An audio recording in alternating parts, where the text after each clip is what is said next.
Hello, everyone. Today we are talking about those lovable people around the table that make every game a positive delight to run. That's right, we're talking about murder hobos. Well, we're not going to be talking exclusively about murder hobos, to be completely honest. We're going to talk about the different styles of gaming that have kind of coalesced into two main camps, in my opinion. Murder hobos, we all know and love, just spend all their time around the table planning on how they can best kill things and taking merits and other things that will help them more effectively kill things, and story players.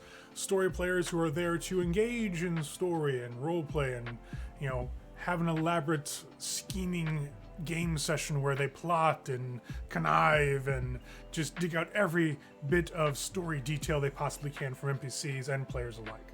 Now, both of these main camps of players, in my opinion, are right in their own way at how to approach a game.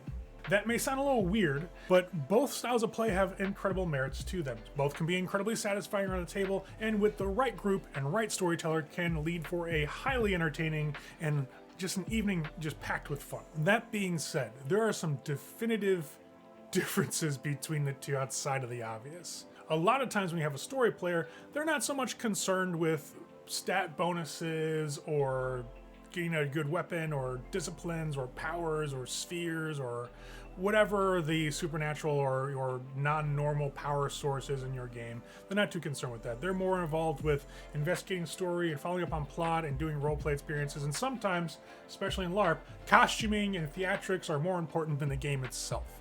So in some cases, that can be a great thing to have in a game, but in other cases, it can be a very bad thing to have in a game. And it really comes down to if you have communicated with your players the type of game you're running. Just like somebody who is spending all their time looking at the book and trying to find out what merits combination or edge combination or weapon and armor and spell and ability combination can make them a better and more efficient killing machine, wouldn't really fit if it's going to be a murder mystery type game. That would be a little out of place. So both styles of play are primarily geared towards, certain styles of story that you'd like to run, but they're both valid styles of play.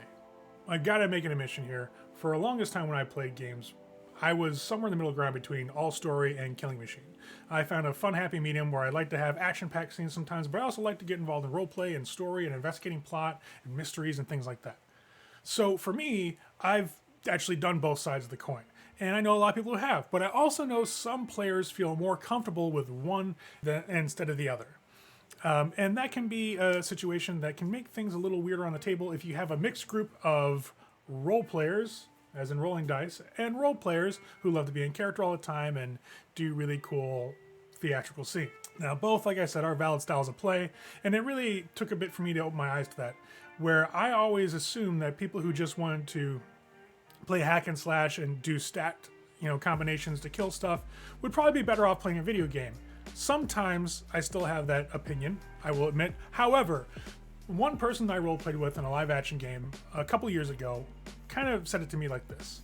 He's like, listen, I have a day job where I deal with people all the time, and I'm like in client services type situation, and I'm tired of constantly having to put up a face, the yes ma'am and the no ma'am, the yes sir and the no sir, because I just want to come and let off some steam. And you know what I find is really satisfying is basically making a build for a character really efficient. I like the idea that I can challenge myself up against other players or NPCs or whatever it could be, that to see if my build's more efficient and more effective at what it's supposed to do at where I'm at than theirs are. He goes, it's nothing personal, it's just I find that challenge satisfying when I can actually see it through to the end and see who wins. And I kind of sat down and thought about that and said, you know what? That's a good point. And a lot of early modules and things, from the role-playing games side of stuff were primarily around dungeon crawls, killing the monster, getting loot, and going to the next level, things like that. So really, when we think about it, these players that do this type of thing aren't different from tabletop players. They're actually still just as valid tabletop players as people who play for story. So the problem comes, though, when you try to mix the two together. How do you do that? And we discussed this previously a little bit in videos from last season where we were talking about the beginner stuff for DMs and storytellers, and that's about how to let every person at the table shine to make sure that everybody feels like they're involved and they're not being left out. Now, there can be problems posed when one person's character is built so well that to make a challenge for the group, you have to nearly kill them every time you get them into a physical conflict, right? Well, those kind of things will almost always be a problem if you have a mixed group like that, because it comes an issue of trying to balance the encounters for the entire party as opposed to just that one killing machine in the party. So what you can start to do in those situations is to take away resources, just sabotage, or maybe just careful planning by NPCs that either single out that player or have things set aside for that player personally to handle. Not necessarily like a duel of honor or just one-on-one, but things that they will naturally gravitate towards that cater to their abilities. And then in the meantime, while that conflict's going on, have other situations in the encounter that kind of play to the strengths of the rest of the party. Now, this can have usually two results. One is it goes well, off without a hitch. Everybody has a fun time and it goes great because the combat person gets to deal with combat stuff and the role players can actually use their abilities creatively to help out, and actually everybody will feel at the table that they completed the mission together and they all contributed to success. The flip side, you can accidentally spend a lot more time with one group than the other, and it leaves the other side feeling like they're being neglected or forgotten. So for example, if your combat with a combat monster requires you looking up a lot of different rules, or 30 minutes to adjudicate something while you're waiting on just simple actions from the rest of the group, that can start to bog things down. So you got to be very careful, which is where you start bringing in skills that we mentioned before, such as table reading. You can start looking at your table and seeing where everybody's interest is lying and start catering towards that and try to pull people back into the story. Now, these styles of play do clash sometimes.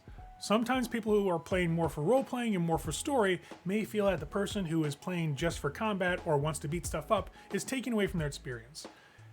You gotta kind of test the waters with this, because sometimes you can mix these groups effectively and it doesn't really, hurt too much. If it's playing vampire, so you have a couple of political adventurers and one Bruja, the story of them getting together in my mind is just incredible right now. I just want to say that. But let's say you do have that, or like somebody who's just all centered around killing and like offensive thaumaturgy in a political Tremere game, or if you're playing D&D and you've got a bunch of people who are playing more, I guess, like rogue, but they want to go like more spy master type stuff as opposed to, the one assassin in the group is just wanting to kill everything.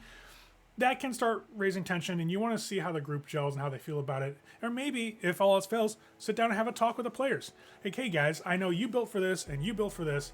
I want to run this type of thing. I can see you guys, I think you guys can have fun with this, but let's talk about, what you guys want out of the game. And just have an open dialogue, and you can kind of get an idea of like, if the person who's there for just combat can tone it down and be like, you know what, yeah, I don't mind trying to do some of the roleplay stuff or getting into it, or vice versa. A roleplay might go, I'm just not confident enough to make a character that can hold their own in combat, and you can bring those players together, go, well, I can help you here and you can help me here, and it actually makes the group kind of get a little more integrated with one another about how they can help each other out and how they can all forward a story together and go through the adventures and have fun at the table. However, not everything works out great, and sometimes these types of players clash at the table so much that it becomes an issue of, well, I don't want to remove anybody from the game, but we just can't come together on what we want to have the game be, and maybe it would be better if we separate into, the dungeon crawl game and the role play game. And that's okay. Sometimes when you have players, they don't all see eye to eye about the type of game they want to play. Likewise, you may not always see eye to eye with the type of game that you want to run and that they want to play. So it all comes down to communication. Again, a lot of the stuff that we'll talk about in this season of like more like, I guess, intermediate level storytelling and dungeon mastering stuff is going to be all about communication and how important it is to have a two-way street between yourself and your players. So the murder hobos, they can be annoying from a roleplay perspective, but they can also be very satisfying to play. If somebody comes to your table and says, hey, I want to play a character, I want to play a barbarian that just beats stuff up and blah, blah, blah, blah, blah. Or, Bruja that just beats stuff up. They want to explore part of the game, and they want to come to you to play that game or want to play one of your games. So first off, take it as a compliment they want to play.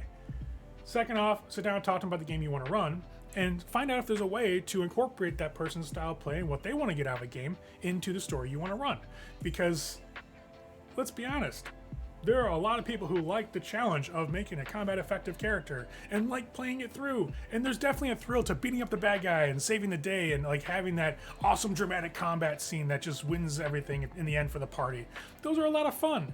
So to the murder hobos out there, I get you. You're cool. You're valid. The way you play is just as cool as anybody else's.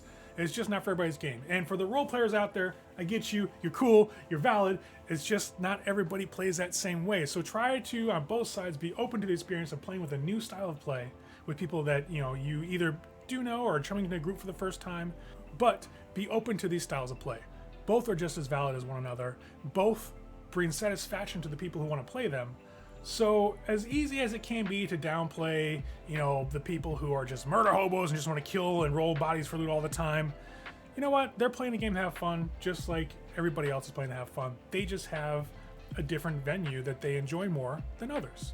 And just as easy as it can be to snub your nose at the role players who just want to be in character all the time around the table, hey, they're having fun too. Each way that they play is just as valid. The person playing the character is having, as much fun in their own way as the other person is with their style of play. So try not to play them down. See about bringing them together. You can make a really dynamic table if you get those two sides to work together. So, in parting, murder hobos, not bad guys. That can be really fun. Role players, not snobs all the time, can also, again, be really fun players to be around. So give each other a shot. Don't look down on each other. Y'all are both having fun, just with different styles of play. So, till next time, guys, have fun.